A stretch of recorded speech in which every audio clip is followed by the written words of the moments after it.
warahmatullahi wabarakatuh. Di sini saya akan menyampaikan hasil pemikiran saya mengenai aksi nyata topik 5 pada mata kuliah literasi lintas mata pelajaran dengan topik pengembangan kecakapan literasi.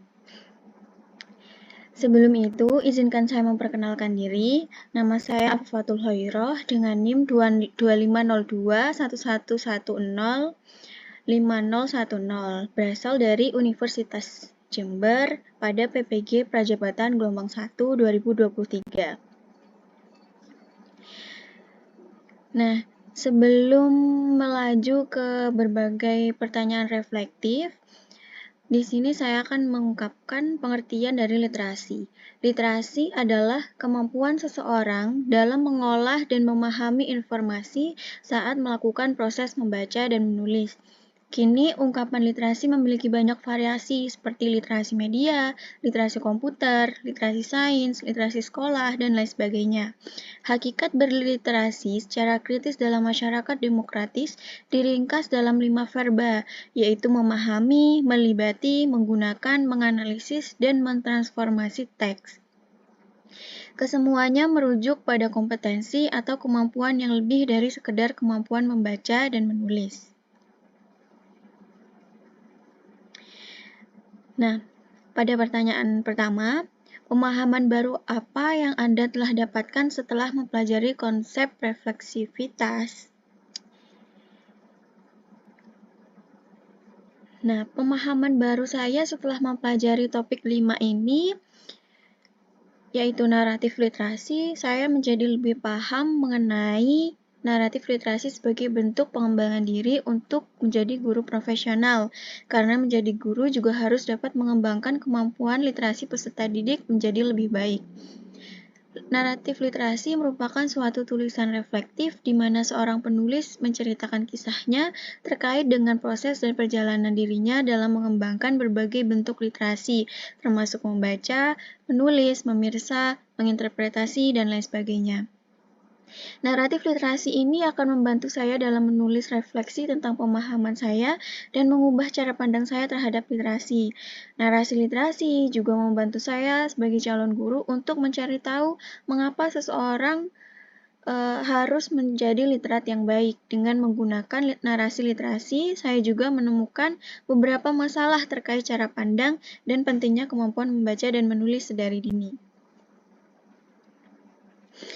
Selanjutnya, pertanyaan kedua.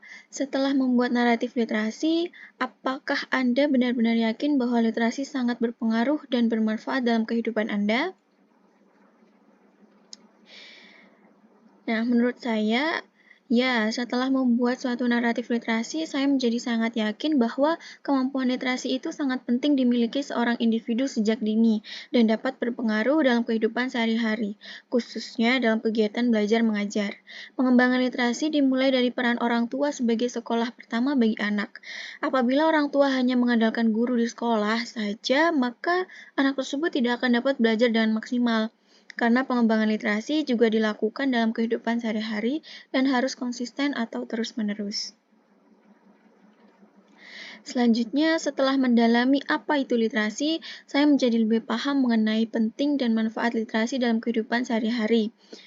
Untuk memahami pentingnya literasi, contohnya adalah ketika seorang anak sekolah dasar tidak dapat membaca dan menulis, maka dia akan kesulitan dalam memahami pelajaran dan merasa rendah diri ketika teman-teman yang lain dapat membaca dan menulis dengan baik. Hal ini juga akan mempengaruhinya dalam kehidupan sehari-hari. Dia akan kesulitan dalam memahami bacaan ataupun segala hal yang dia pandang. Dia juga menjadi seorang yang mudah insecure dan menutup diri. Nah, pertanyaan ketiga, sebagai seorang calon guru, hal apa yang paling ingin Anda lakukan untuk berkontribusi dalam membudayakan literasi di lingkungan Anda? Nah, implementasi literasi di lingkungan saya sebagai calon guru, hal yang paling ingin saya lakukan yaitu Pertama, mengembangkan program literasi dengan merancang program literasi yang menarik dan relevan untuk peserta didik saya, seperti menyertakan berbagai jenis bacaan dalam pembelajaran, seperti buku, artikel, dan platform digital. Kedua, memotivasi peserta didik untuk membaca, yaitu membuat suasana yang mendukung minat membaca dengan mengadakan kegiatan menarik seperti diskusi buku, bulan membaca, dan kegiatan lainnya. Mengenali minat baca peserta didik dan mendorong peserta didik untuk membaca sesuai minat baca mereka. Ketiga, memanfaatkan teknologi untuk meningkatkan literasi seperti menggunakan aplikasi pembelajaran membaca atau platform daring untuk memfasilitasi diskusi dan berbagi pengalaman tentang bahan bacaan. Selanjutnya, keempat, mengajak orang tua untuk terlibat dalam upaya literasi dengan mengadakan pertemuan, lokakarya, atau acara literasi keluarga, dan membagikan saran kepada orang tua untuk mendukung kebiasaan membaca di rumah. Kelima, melibatkan peserta didik dalam kegiatan kreatif terkait literasi seperti menulis cerita, membuat buku, atau mengadakan pertunjukan teater pendek berdasarkan buku yang mereka baca. Keenam, menyediakan bahan bacaan yang beragam, baik itu di perpustakaan atau di sudut baca dalam kelas. Guru juga harus mendukung keberagaman bahan bacaan yang sesuai dengan usia siswa. Ketujuh, guru harus menjadi teladan yang baik untuk peserta didik agar mereka termotivasi dan bersemangat untuk membaca. Sekian pemaparan aksi nyata topik 5 pada mata kuliah literasi lintas mata pelajaran. Terima kasih atas perhatiannya. Wassalamualaikum warahmatullahi wabarakatuh.